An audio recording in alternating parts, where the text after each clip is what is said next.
Pemirsa, sistem proporsional terbuka dalam pemilihan umum sebagaimana yang diatur dalam pasal 168 ayat 2 Undang-Undang Nomor 7 Tahun 2007 tentang pemilihan umum memiliki derajat keterwakilan yang baik. Hal itu dikarenakan pemilih bebas memilih wakilnya yang akan duduk di legislatif secara langsung dan bisa terus mengontrol orang yang dipilihnya. Ya, dan untuk membahasnya lebih lanjut kita sudah terhubung dengan pakar hukum tata negara Ferry Amsari. Selamat pagi, Pak Ferry. Pagi, Pak Ferry.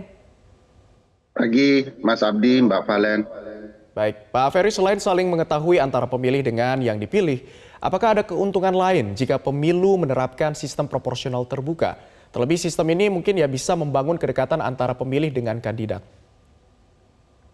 Ya, banyak sekali kemanfaatannya. Pertama, jika kita menerapkan sistem proporsional terbuka, sistem yang sama dengan beberapa tahun belakangan ini, tentu saja publik sudah lumrah dengan mekanismenya ya. Mereka akan mencari tahu siapa kandidat yang hendak mereka pilih dan tidak diperlukan lagi sosialisasi yang baru. Sehingga ada penghematan biaya yang dianggap oleh orang akan mengeluarkan biaya yang banyak. Jadi ada unsur penghematan biaya juga. Kedua, partai juga tidak akan melakukan sosialisasi pada kadernya, sehingga tidak ada beban bagi partai tersendiri untuk kemudian menjelaskan sistem yang baru.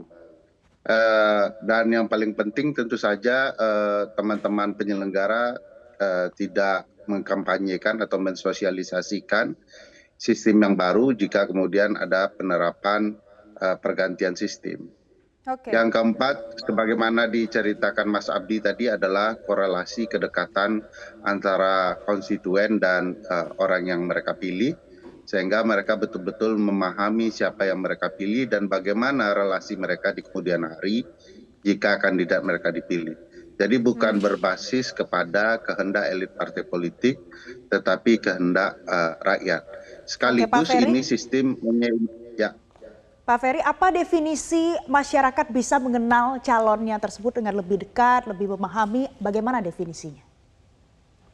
Ya, karena sistem ini berbasis kepada kehendak pemilih ya, bukan kehendak elit partai, maka mau tidak mau partai akan berupaya mencari kandidat yang paling dekat dengan kehendak rakyat. Jadi di satu dapil akan dipastikan kandidat yang dimajukan oleh partai adalah orang-orang yang betul-betul dikenal oleh publik pemilih, sehingga mereka mau memilih. Bagaimana kandidat yang dikenal oleh pemilih? Tentu yang sudah betul-betul bekerja kepada pemilih, dekat dengan mereka, paham kebutuhan mereka, sehingga pemilih pun mengetahui siapa orang-orang ini. Tidak berdasarkan logo partai ya, lalu dipilih logonya dan ketua atau elit partai yang akan menentukan siapa yang duduk di parlemen. Nah, ini sebenarnya menurut saya kehendak mengalihkan kepada sistem proporsional tertutup adalah soal untung rugi partai tertentu jika diterapkan sistem itu.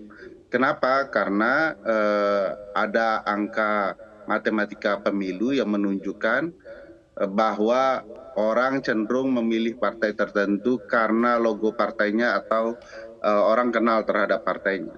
Sementara partai-partai lain, orang mengenal kandidatnya, siapa yang di antara partai-partai itu betul-betul bekerja untuk mereka, lalu mereka akan pilih. Jadi ini membangun korelasi antara konstituen dan orang yang akan mereka pilih. Baik, Pak Ferry, pemilih ini kan dapat memberikan suaranya secara langsung kepada kandidat yang dikehendaki menjadi poin tersendiri dalam sistem proporsional terbuka. Inilah yang kemudian yang menjadi pemilu di Indonesia bersyarat akan demokrasi. Seperti apa Anda melihat hal ini? Apakah ini kemudian masih bisa terus dipertahankan di pemilu mendatang?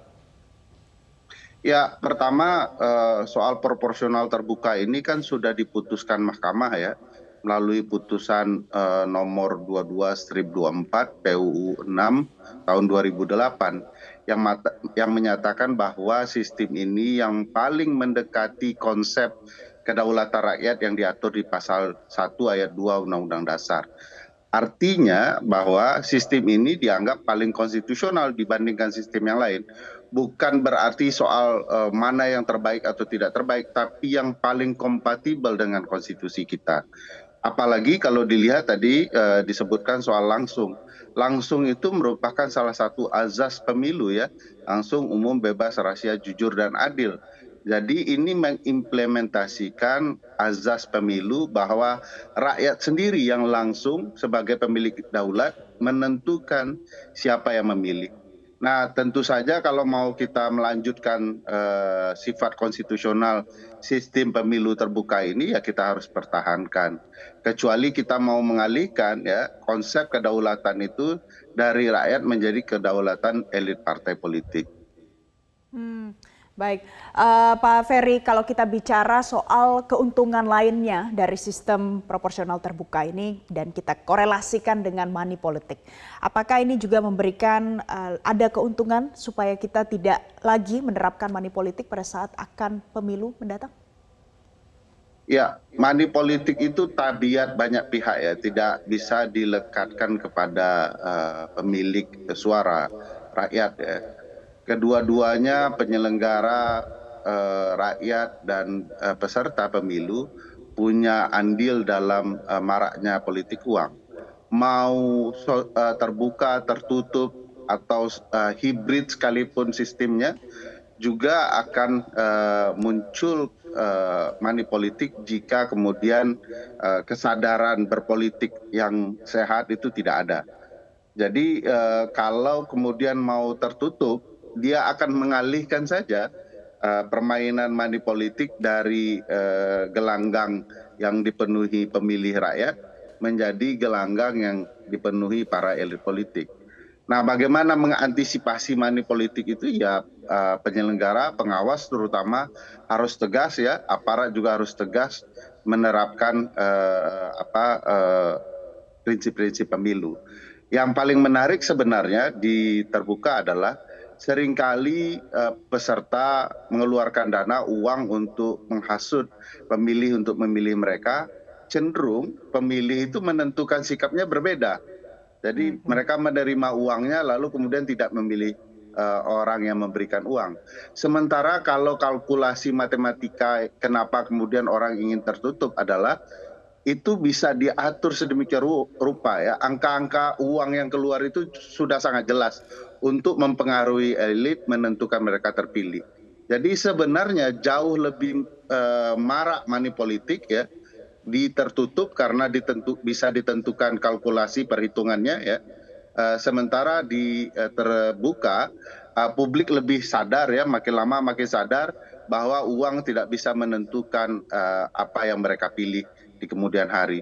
Jadi kalau mau dipilih ya sebenarnya jauh lebih berbahaya tertutup money politiknya dibandingkan yang terbuka. Baik, jadi jauh lebih berbahaya kalau kita bicara soal money politik di sistem tertutup ketimbang di terbuka. Terima kasih pakar hukum tata negara Ferry Amsari sudah bergabung bersama kami pagi hari ini di Metro Pagi Prime Time. Salam sehat Pak Ferry.